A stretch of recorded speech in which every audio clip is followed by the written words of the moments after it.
Hey everyone, welcome back to the Mixed Concepts channel for yet another video where I'm going to be talking about the recently concluded All Asia ODI ICC Cricket World Cup League 2 Tri-Series that happened between Nepal, Oman and UAE in Nepal at Kathmandu, I think. But yeah, the point is, if you've clicked on this video based on the title, I know that Nepal did not rise from 7th position, but they did win 3 out of 4 games, so that is always a good start for them to the year in this campaign to try and revive their campaign and potentially make a top 4 spot. If you've clicked on the video based on the title, Nepal did rise in terms of the number of points. They were on 12 prior to the series started, and they are now up to 18. UAE are still at the bottom. They did get 2 wins out of 4, but they're still at the bottom, and they're now 4 points behind Nepal. And Oman, they had a great chance to actually go above Scotland if they could have won 3 games. Or if they won 4 games, they could have actually gone ahead of even the US into the first position. But Oman, they faltered. They only won 1 game, and they're still in 3rd position. They're still in a strong spot. But now all of a sudden, they only got a 3-point lead over Netherlands, and they've played 4 more games. So Oman are not looking as good of a spot as they are in. But at the same time, considering Oman, they love to steal points, I'm surprised they could not steal more points in this tri-series. They had managed to win a game against Scotland in Namibia, but when it came to this tri-series against Nepal, they lost to Nepal twice, and they even lost to the UAE once. Now, there's one trend in this tri-series that stuck by through all the 6 games. The team that batted first ended up winning the game. Yeah. In all the 6 games, the team that batted first ended up winning the game.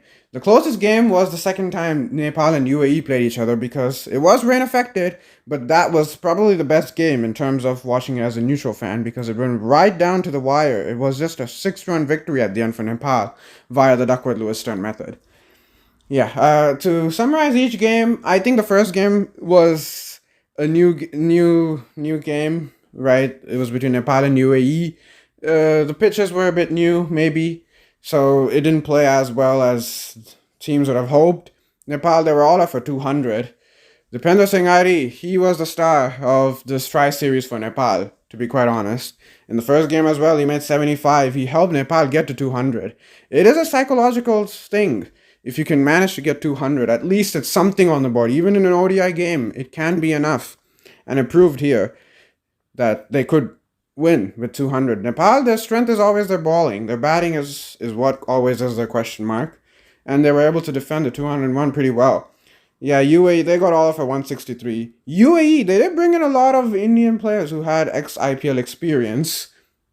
And also Kuzamat Tanvir from Pakistan, who also has some experience.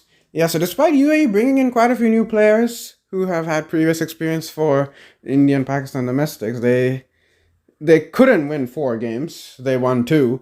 I think in the first game against Nepal, UAE should have won. Even though Nepal got 200, I really think UAE should have won. They had some poor batting. I really wanted to consider naming this title the low IQ batting costing teams while chasing. But it really only happened in the first 2 games of the tri-series. Yeah, the first game, UAE were 124 for 4, something around the number. They really should have won that game. They took a little too long to get going, and then Mohammad Wasim, the captain, he was set. He was supposed to stay till the end, but he had to play a bouncer, which was unnecessary. I saw some of the highlights. To be quite frank, I didn't see a lot of game footage through the 6 games, so I'm not really familiar with how the games went in terms of, the moments where the dot balls pressure built up or the players played a rash shot, but I do remember seeing Mohammad Wasim. He played a pretty poor shot that got him out, and had he stayed there, UAE should have won that game. I mean, Nepal shouldn't complain, they got a win. Then the second game was between UAE and Oman. Same thing, UAE batted first, they made 268 for 7, it's a pretty good score. And then Oman, they were all up for 243. They actually needed, I think, 39 to 40 runs in the last 7 overs. They had 5 wickets in hand. And then they just lost all the wickets. Now, as I said, I haven't seen a lot of the game footage. I didn't see the game footage of UAE Oman round 1. So I don't know exactly what happened. But if you've lost 5 wickets for less than 20 runs, that's actually pretty poor if you ask me. I think Oman let it go. And that's where I really wanted to consider telling it as low IQ batting. because sometimes you don't need to take unnecessary risks when you need run a ball or less than run a ball. But it is what it is. Yeah, Oman, they let that game go away there. And then the third game of the Tri Series was Oman versus Nepal. Oman, they just bat first. They made a big score, 305 for 8. Yeah, it was a pretty big score. Jatinder Singh, he played an outstanding innings of 130. He was too good for Nepal. Dipender Singh Irie, he did score another 50 in that match, but the truth is, Nepal could only score 155 for 7, and then it rained. I don't know exactly when it rained or whatever, but I'm assuming it rained in the 37th over because the game ended there and Oman were given the victory by 102 runs via the DLS method. So it ended up being a pretty comfortable victory there for Oman. I don't know if I want to say low IQ batting from Nepal on that occasion. It's probably just too much to chase down. 305. And, Oman, they got the win. So at that point, it was actually an even 1-1-1 split. Yeah, because all the three teams, they played 2 games each, and they won 1 game each. So it looked good there. And then game 4 was UAE versus Nepal again. Nepal batted first. This was probably the best game of the Tri Series. Nepal batted first. They made 289 for 7 in the 50 overs. So interesting, Nepal brought back Binod Bhandari. He hasn't played for some time. Yeah, he's one of the OGs of Nepal cricket.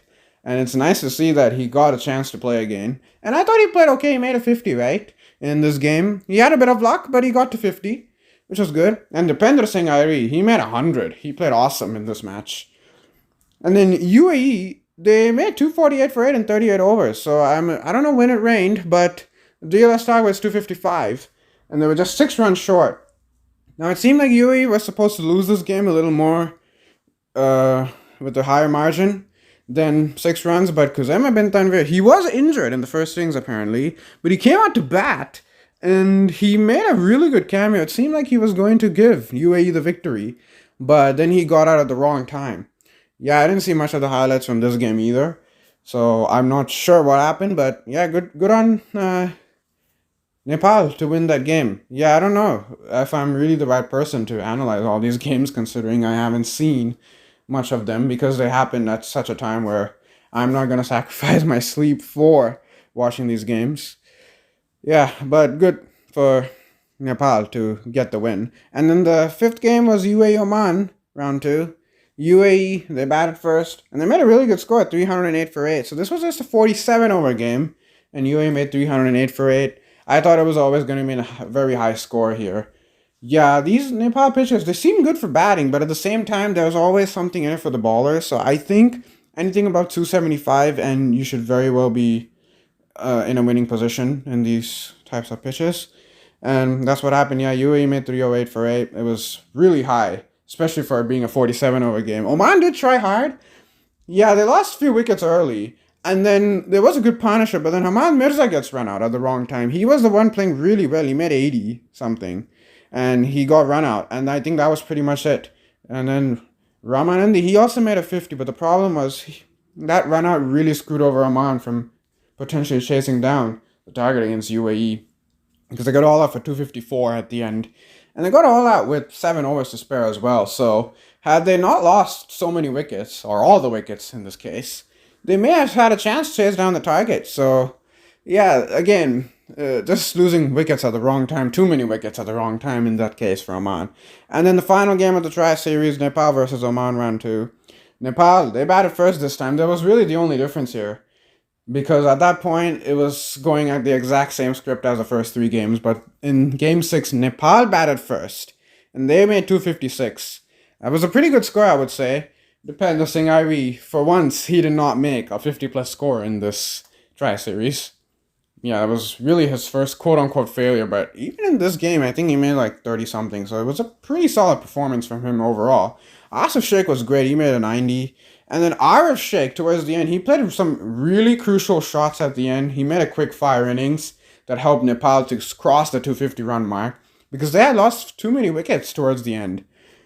But I thought 256 was a good score for Nepal, and at the end, Oman, they couldn't get anywhere close. They got all out for 175. Yeah, it was a case of losing a couple of wickets early. Then they had a debutant opener who looked promising, but then he got out playing a bit of a too risky shot, in my opinion. because the target wasn't 300, so he didn't have to take the risk too early, but he did, and he got out. And then after that, Oman they just kept losing wickets regularly, and they got all out in the 40th over. They didn't even go into the final 10 overs, so it was a pretty good win for Nepal, and that was really the only difference because they had won against Oman, so they left Oman with just one win in the 4 games of this tri-series, and Nepal managed to get 3 wins in this tri-series, putting them up to 18 points in 24 games. They're still in 7th position below Canada, but they're now only 3 points behind Canada, and they're just 4 points behind Namibia, with 4 games less played compared to Namibia. And Nepal, they do play another tri-series in week's time, so by the time I post this video, it'll be less than a week, in fact. Yeah, because I'm recording this on May 7th, and I hope to post this on YouTube by May 8th. Yeah, so it's gonna be less than 5 days, I would say, before the first game of the next tri-series, where Nepal will play in Nepal, but this time they will play against Scotland and USA. So yeah, if you've seen my videos before, if you've seen my channel before, you know I'm a USA cricket fan. So yeah, for me, I'm gonna be more keen on that series, and I will not be as positive towards Nepal because I would want to see USA win. I'll make a more detailed video on the upcoming tri-series between Nepal, Scotland, and USA. Yeah, this video is mainly just as a recap of what happened in this tri-series. And I know that the IPL is going on. There was also apparently a women's tournament, the ICC Challenger T20I trophy or whatever it was called. I don't know the proper name. Yeah, USA, Nepal women were playing in that, along with Rwanda, Italy, and Vanuatu women. USA women won that tournament, so shout out to them there. That was good to see. Yeah, just a quick brief overview of what that tournament was. USA won it. And, of course, I mean, the main cricket event going on is the IPL, because that's where all the stars are playing. The best cricket players are playing in IPL. And that's cool. But yeah, I mean, the IPL has been very high scoring, but these games in Nepal, they just show that sometimes a 250 is a great ODI game, and you could win with that. Whereas in the IPL, it's like 250 is not enough sometimes, which is crazy to say in a 20-over game. Yeah. So hopefully I can post a overview video of the upcoming tri-series before the tri-series actually starts, or at least before the first USA game. Because as of now, by the time I'm making this video, the USA haven't released their official squad yet for that tri-series. That's why I'm not really too focused on it. But that's going to be a really big tri-series. I will talk more about it in the next video. I've spoken a lot of it already, trying to hype it up. But yeah, good for Nepal to win 3 out of 4 games. So the table, it doesn't look any different based on this tri-series result. How the table was prior to the start of this tri-series, it stayed the same way at the end of this tri-series. There could have been a change at the tail. If UAE had won all 4 games and Nepal won 2 or less, then UAE would have gone up to 7th place and Nepal would have been at the bottom.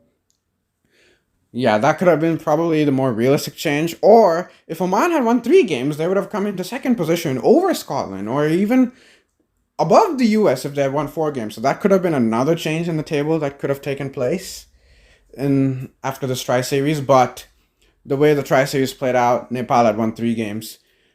UAE won 2, Oman just won 1. So the table stayed pretty much the way it was.